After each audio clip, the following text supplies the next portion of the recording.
शं वरुणः शन्नो भवत्पर्यमा शन्न इन्द्रो बृहस्पतिः शन्नो विष्णुरुक्रमः ॐ शान्ति शान्ति शान्तिः।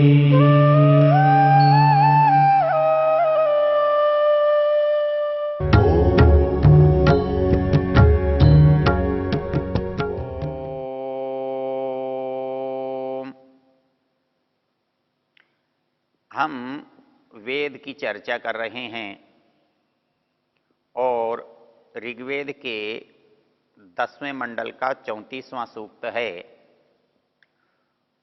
जो हमारे एक विशेष इच्छाओं को नियंत्रित करने के बारे में बात कर रहा है। चर्चा करते हुए पिछले संदर्भ में हमने देखा था कि जब हम अपनी इच्छाओं के अनुसार उसे अच्छा या बुरा सिद्ध करने की चेष्टा करते हैं तो हमें एक बात जाननी होती है कि हम कहाँ खड़े हैं, उसके अनुसार अच्छा और बुरा होगा, अच्छे और बुरे के अनुसार हम नहीं होंगे। अर्थात एक राजा के लिए क्या आवश्यक है, एक मजदूर के लिए क्या आवश्यक है, एक सैनिक के लिए क्या आवश्यक है, एक व्यापारी के लिए क्या आवश्यक है और एक अध्यापक के लिए क्या आवश्यक है, इसमें अंतर आ जाएगा। अर्थात जब एक सामान्य व्यक्ति जिसे हम शूद्र कोटि में रखते हैं, हम उससे ये अपेक्षा करें कि वो बहुत सच बोलेगा, धर्म का आचरण करेगा, कर सकता है, लेकिन उसकी एक सीमा है। एक उसकी विवशता भी हो सकती है, उसकी अयोग्यता भी हो सकती है। अर्थात वो इस विवेक को जानता ही नहीं, क्या सच है, क्या झूठ है, क्या अच्छा है, क्या बुरा है। उसके लिए सबसे बड़ी समस्या अपने जीवन की है, रोटी की है, आजीविका की है। तो वो इससे बाहर जाकर सोचना भी नहीं चाहता और उसके लिए संभव भी नहीं है। तो ऐसे व्यक्ति को हम केवल यही कह सकते हैं कि वो जहां पर है वहां पर वो कितना अच्छा कर सकता है। ऋषि दयानंद के जीवन में एक रोचक घटना आती है। वहां एक धुनका, जिसे रुई धुनने वाला कहते हैं, ऋषि दयानंद के पास पहुंचा और उसने कहा, महाराज मुझे कुछ धर्म का उपदेश दो, मुझे कोई स्वर्ग का रास्ता बताओ, कोई पुण्य की बात बताओ। तो स्वामी जी ने उसे कोई बहुत बड़ा वेद का उपदेश नहीं दिया या वेद का मंत्र नहीं सुनाया। उन्होंने कहा कि जितनी रुई तुम ग्राहक से लेते हो उसी अनुपात से उसको लौटा दो। यही तुम्हारा सबसे बड़ा धर्म और सबसे बड़ा पुण्य है, इसी से तुम्हें स्वर्ग मिलेगा। तो नियम क्या बना कि जहां जिस परिस्थिति में जो व्यक्ति है वहां उसे अच्छा क्या कर सकता है, क्या करना चाहिए। तो इसलिए शूद्र व्यक्ति के साथ जब हम अच्छाई की बात करते हैं तो उसे ब्राह्मण की अच्छाई के साथ नहीं जोड़ सकते, और इसलिए हम पाप और पुण्य का जो अपराध है वो भी उसके हिसाब से नहीं कर सकते।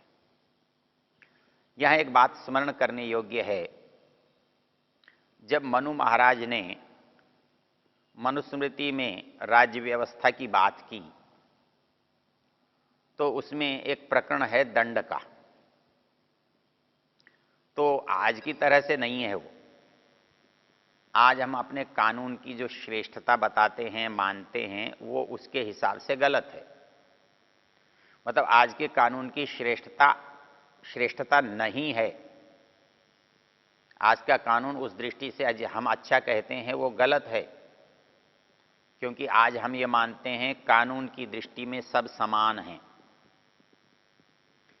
हर व्यक्ति एक जितना एक जैसा है, और इसलिए हम ये मानकर चलते हैं कि एक जैसा अपराध करने पर सब व्यक्तियों को एक समान दंड मिलता है, मिलना चाहिए। लेकिन मनु इसको स्वीकार नहीं करते।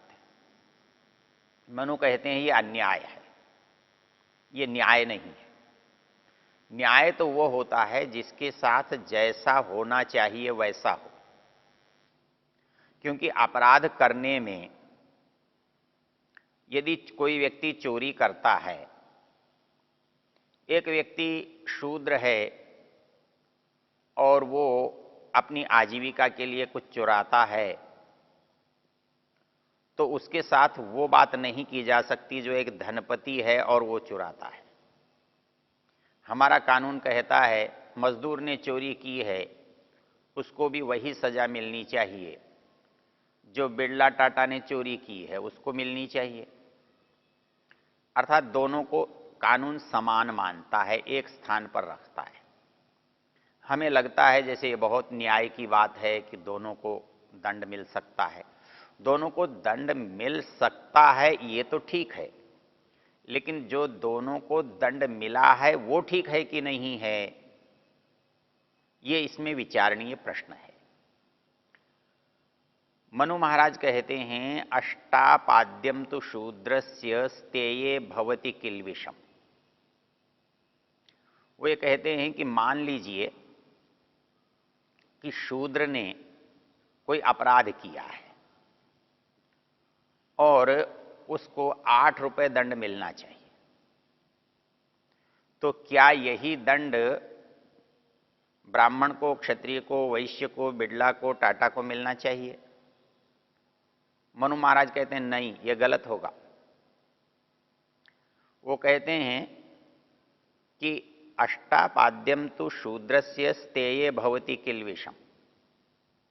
यदि चोरी का पाप कोई शूद्र करता है तो उसे 8 दंड मिला। वो कहते हैं यदि वैसा ही पाप वैश्य करता है तो उसे क्या दंड मिलना चाहिए? वो कहते हैं षोडशेव तो वैश्यस्य। यदि वही अपराध वैश्य करता है तो उसे 16 दुगना मिलना चाहिए। अर्थात जो वैश्य को 8 रुपए मिला तो वैश्य को 16 रुपए दंड मिलना चाहिए, दुगना दंड मिलना चाहिए। और इतना ही नहीं, वो कहते हैं द्वात्रिंशत् क्षत्रियस्य तु।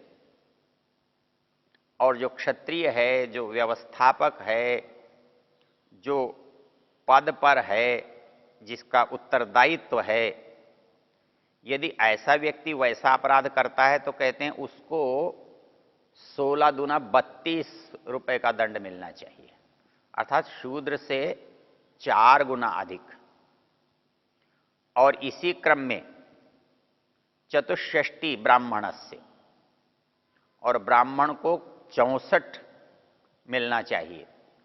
अर्थात 8 शूद्र को, 16 वैश्य को, 32 क्षत्रिय को और 64 ब्राह्मण को। और इतना ही नहीं, शतम वापि पूर्णम भवेत। ब्राह्मण को 100 रुपए का दंड होना चाहिए यदि शूद्र को 8 रुपए का दंड होता है। अब ये न्याय व्यवस्था आप यदि विचार करके देखें तो इसमें समानता नहीं है। कहां 8 रुपए और कहां 100 रुपए। और वो कहते हैं इससे भी दुगना हो सकता है, 100 हो जाए, 120 हो जाए। तो यदि इतना बड़ा दंड दिया है तो आप इसे अन्याय कहेंगे आज के कानून में। लेकिन मनु कहते हैं ये न्याय है, क्योंकि दंड जो है काम पर नहीं दिया जा रहा है, काम के इरादे पर दिया जा रहा है, काम के विचार पर दिया जा रहा है, अभिप्राय पर दिया जा रहा है। शूद्र का अभिप्राय बड़ा हो ही नहीं सकता। वो केवल अपने लिए कोई बात करेगा, व्यक्तिगत जीवन के लिए करेगा, भूख प्यास से जुड़ा होकर करेगा, छोटे लोभ के लिए करेगा। लेकिन जो व्यक्ति जितना शिक्षित है उसका सोच का दायरा जो है वो उतना ही बड़ा होता है। इसलिए उसकी क्रिया जो है वो बड़े पाप को जन्म देने वाली होती है। उसका विचार वही होने पर भी बड़े क्षेत्र को प्रभावित करता है। इसलिए मनु महाराज कहते हैं कि यदि शूद्र के लिए 8 पण दंड है तो वो क्षत्रिय वैश्य के लिए 16 होना चाहिए।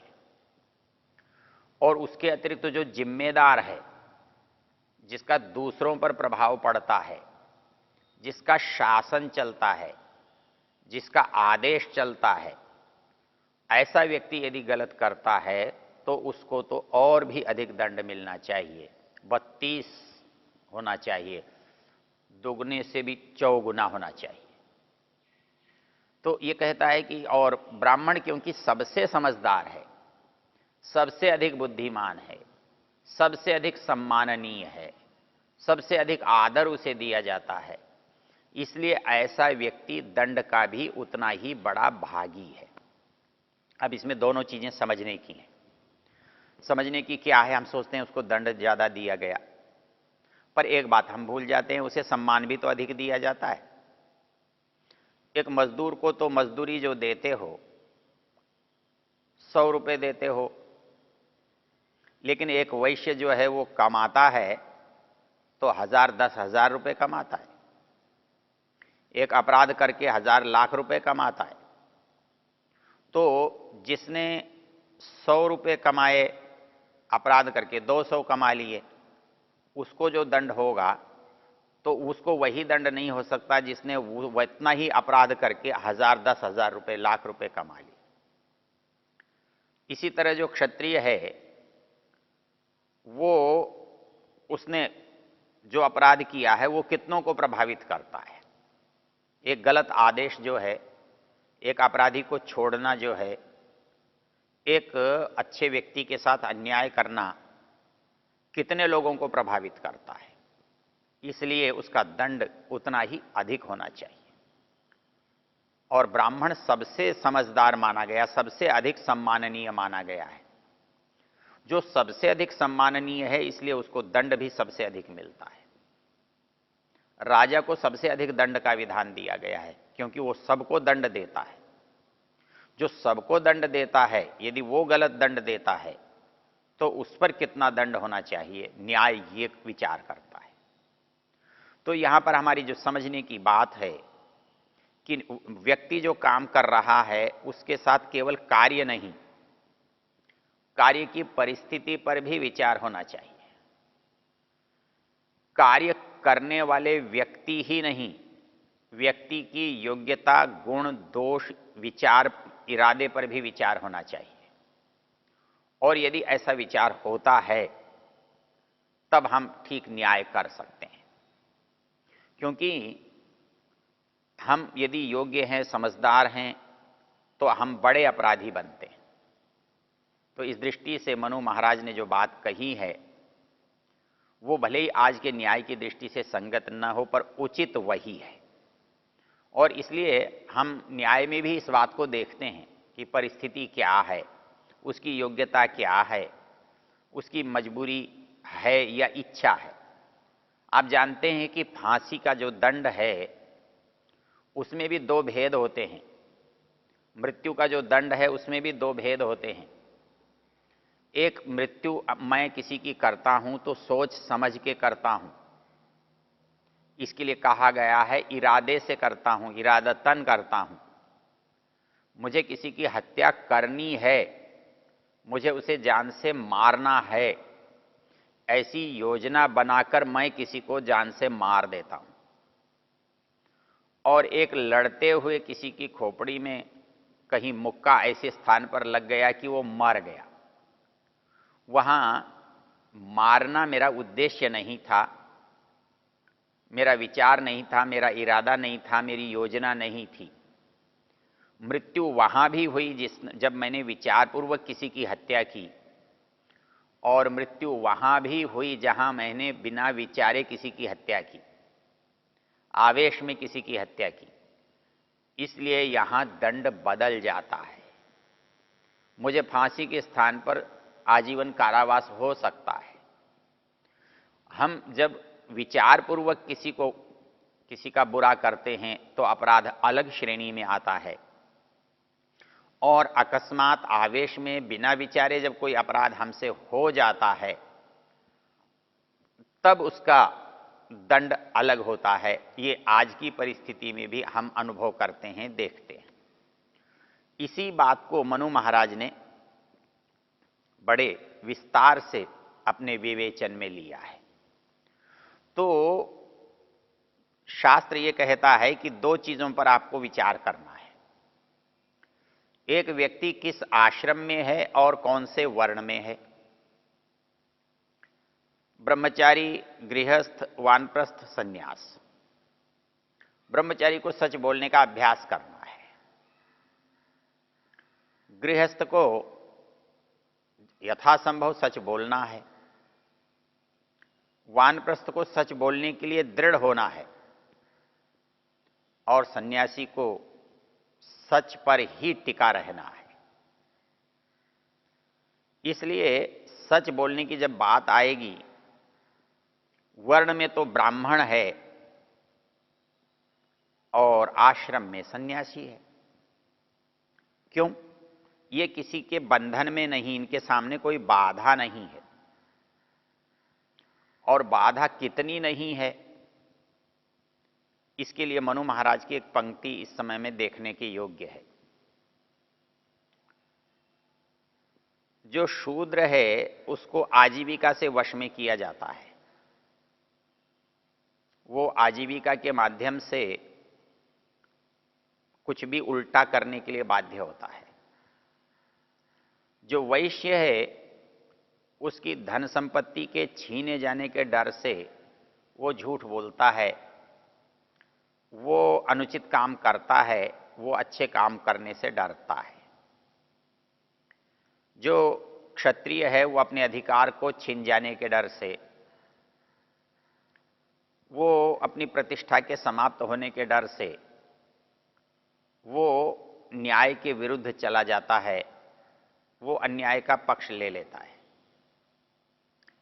अब ब्राह्मण के पास न तो आजीविका का डर है, क्योंकि उसे तो भिक्षा करनी है, उसे कोई मजदूरी नहीं करनी। मजदूरी करने वाले को डर है कि मजदूरी मिलेगी या नहीं मिलेगी, कम मिलेगी या अधिक मिलेगी। लेकिन भिक्षा करने वाले को क्या डर है? एक घर से भिक्षा नहीं मिलेगी, दूसरे से मिलेगी, दूसरे से नहीं मिलेगी, तीसरे से मिलेगी।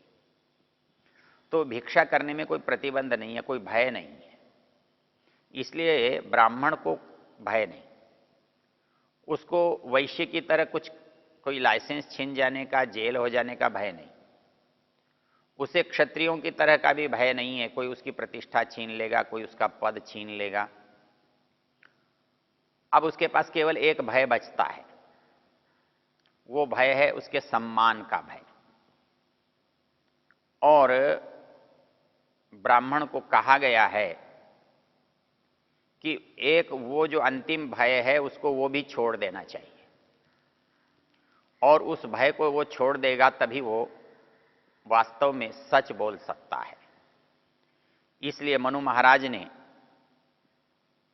सम्मान से दूर रहते हुए ब्राह्मण को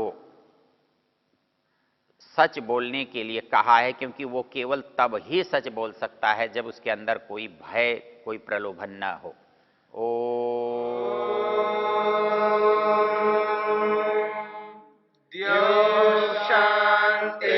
शांतिरंतरिक्षं शांति पृथिवी शांतिरापः शांतिरोषधयः